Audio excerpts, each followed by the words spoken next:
Leksiyemizi başlayımız, hürmetli vatandaş. Bu leksiye muhakeme leksiyesi. Siz bilen birlikte leksiye sözleyimiz bugün Çislağa 2019 yıl 11. ayının 13. gün hafta çarşamba. Endilikti bizden muhakeme kılacağımız bunda. Prezident Trump'ın koluda birlik kart kaldı. Nölber Şangan gezeti deydi. Ben bu gezişke şundak deymen ki, Prezident Trump'ın koluda kart intayın köp.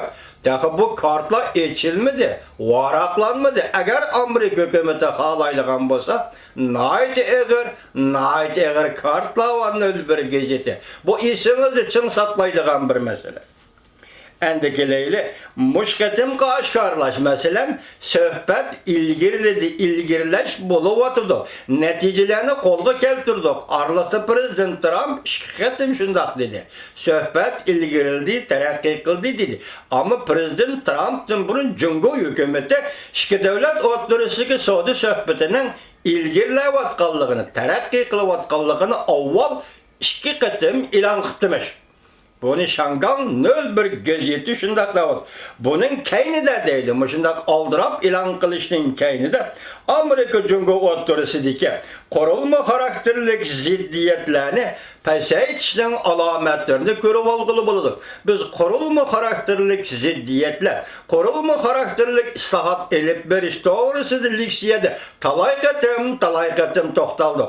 Bugün bunu yığıp eğitkanda bu korulma karakterlik ziddiyetler degini Cumhur'da korulma karakterlik islahat elip baramsa yok. O çığın eğitkanda siyaset islahatı elip baramsa yok degen mesele. Bugün bir yerdimi deydi, muşunda ifade bildiriş ve ten elişliğin kayni de korulma karakterlik ziddiyetler pesayetişten alametlerini görüp algılı bulundu.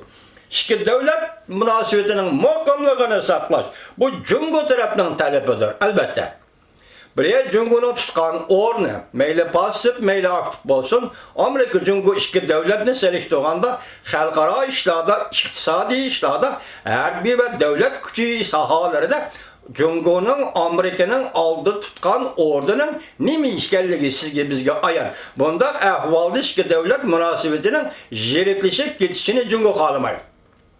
Şuna bu Cumhurluklarına talep ediyor değil. Haberde bunda kösüldü. Taşkırı dünya bir xil yüzlüşlük gözütüp yetti yaki körüp yetti değil. Amerika Cumhur söhbeti tədirci halda okşaş bolmağan ziddiyetler ve meseleler bulup parçalap bir taraf kılıvatıdır. Okşaş bolmağan ziddiyetler ve meselelerini bölüp parçalap bir taraf kılıvatıdır. Mesela geopolitik sahasının asak dönegindir o. BBC'de de azı geopolitik sahasında Cumhur Amerika'nın uzun müddetlik rekabetçisi aylandı. Ya ki Amerika'da tehdit peyda kıldığın devletke aylandı dedi o. Washington Post'u mu kaçar? Türünün sözüldük tekaliksiyede. Dedi o. Hazır bir yerde kurulma karakterlik ziddiyetler ve meselelerini bölüp parçalap belkılış. Bir yerde parçalının işinin özünüme parçalap belkılış değil mi? Bu ayrı meseleler. Leki hazır Cumhur teritoriyası işte de Şangan, Tibet, Şincan, Tibet, Şangan bu meseleler Xitayның hükümranlığı turgan meseleler. Siz biz güçe etkanda bilinip doğan, parçalanıp doğan meseleler. Lakin Xitay için etkanda ilgilik hukuk, devlet hukuku işledeki meseleler. Amerika bunu da hem bölünüp parçalap durup muamele kılış gerek. Hem de Amerika Koşmuş Ştatları bu meselelerge Cumhur'un hazır bu caylağı ilgilik hukuk yürgüzü vatkanlığını nezerge elip durup muamele kılış gerek. Demek hazırgıcı elip verilgen soda söhbeti ceriyada hem meseleler var. Endilikten bu şey yakındı ne?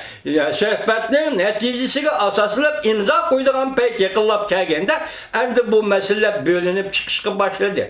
Parçalanıp çıkışka başladı. Ayrım ve parçalap durup bir taraf kılıdığın ahvalga, bir taraf kılıdığın meselelere aylan demek ki bunu vatandı gezer. Şundak desimi doğru. Demek bugün Amerika Cumhur Otorisi'deki söhbet, soğudu oruçu meselesiyle emez. Bir yerde Şincan meselesi var, bir yerde Şangan meselesi var, bir yerde Tayvan meselesi var, bir yerde Tibet meselesi var. Demek ki buluvatı. Ya ben hata tahlil kıldım mı ya hürmetli vatandaş? Özünüz tahlil kılıp bakın. Çünkü ne bir gezeti şundak da var. Endi bu meselelerini ayrım bir taraf kılış devre başlandı deydi. Mesela Huawei şirketi deydi. Pentaine doğru komüniti deydi. Amerika'nın Tayvan siyaseti, Şangan siyaseti, Şincan siyaseti, yakın muşu meseleler boyunca köngül bölüşleri, dikkat kılışları. Bu meseleler en ahırda Amerika-Cungo söhbetinin ceryanıdır. Tedirici bölünüp çıkıdı ve birbirine tesir göstermeydi. Şangan meselesi, Tibet meselesi, Şincan meselesi, Tayvan meselesi, Şincan meselesi, Şincan meselesi, Tayvan meselesi birbirine tesir göstermeydi. Ben başlığımızı bölmetlik vatandaşım bu meseleler nöbette Amerika'nın talepleri, yaki Cungo hükümetinin talepleri, dava talepleri. Amerika hükümetinin keskin talepleri yakın bir liniyelik talepleri. Cungo hükümetinin köp liniyelik dava talepleri oturusunda korulma karakterli sohbet. Bugün bu meseleler oturuğa çıktığımda ne deydi? Bölünüp, parçalap bir taraf kılınған meselelerdir. Lekin şunu bilin ki bu meseleler birbirine tesir göstermeydi. Mesela Şangan münasebeti Şincan meselesi götürüp çıkmayın. Şincan meselesi, Tibet meselesi götürüp çıkmayın. Ayrım meseleler. Ameliyata ayrım meseleler hürmetli vatandaşlar.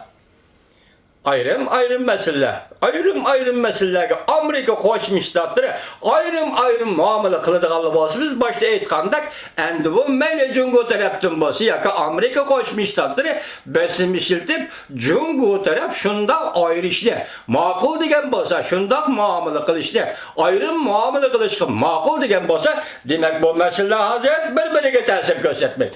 Ayrım yegona masala. Shuni deymizki vatandosh Amerika Qo'shma Shtatlari bilan Jumhur Xalq Jamhuriyati hukumati o'rtasidagi suhbat munosabatlarida masalan Şinjan meselesi, Şangan meselesi, Tayvan meselesi, Pentaine doğru komüniti meselesi ikki davlatning manfaat munosabatlari doirasidan chiqib ketdi. Masalan manfaat munosabatlari deganda maktab sening shunda men berdim. Ondan sonra qog'oz meniki menga berasan. Söhbet onda siz biz oylagandek adli emesuma vatandaşım. Bu şan bek murakkab jaryan, bu murakkab jaryanni bu söhbetki elip girip hazırlık günde hal kılışkı ötken Prezident Trump hükümetine Allah medet versin vatandaşlar. Biz bir ortağız, bayanatçı ortağızdan Şangan doğrusu ilan kılgan bayanatını görüp ettik. Mütedir. Ya Xitayning ko'ngillari hechga yo'q, ya Şangan'dagi namoyishchilarning ko'ngillari hechga yo'q. Bo'layotgan tartib, jahon tartibi. Masalan, Angliya Jungo ikki davlat birlashma bayonotini e'tirof qilgani bo'yicha Şangan'ning o'z taqdirini o'zi belgilash, o'zi boshqarish huquqini berasiz Jungo'ga efendi. Şuna bugün gündü Şangan'da Jungo saqçılarının adab zo'ravonlik qilishlari hech qanday so'raylik yo'q. Şuna bugün günde mustamlika Uyg'uristonda Xitoy saqchilarining Uyg'urlarga zo'ravonlik qilishining hech qanday asosi yo'q. Mesela mushunda kun tartibi qo'yilganda Rais Xi Jinping siz albatta mayli Şinjan Uyg'ur Abdunum rayonida, mayli Şangan ma'muriy rayonida ziddiyatlarni keskinlashtirmay, oxiriga yenib, o'g'il boladak chekinib turib, Şinjan masalasini hal qilasiz, o'g'il boladak chekinib turib, Şangan masalasini hal qilasiz. Bu yerda chekinish bilan o'g'il bolalar bir-biriga ziddiyatlik bo'lib qolamdi, hargiz. Sizin çekinişiniz ahlak dairesinde çekiniş. Hakikatki intilip, hakikatki tayinip durup çekiniş. Hakikatni itiraf kılıp durup çekiniş. Mana bu oğul balının çekinişi değil mi? Rais Xi Jinping. Hürmetli vatandaşlar, yana davamlı tahlil kılımız kilovatqa vaziyeti, bugünkü vaziyetin Şangan'a münasebetlik vaziyetinden qayerga chiqqanligini gördünüz. Tövende Yakup Bey'nin tercüme halini davamlaştırınız.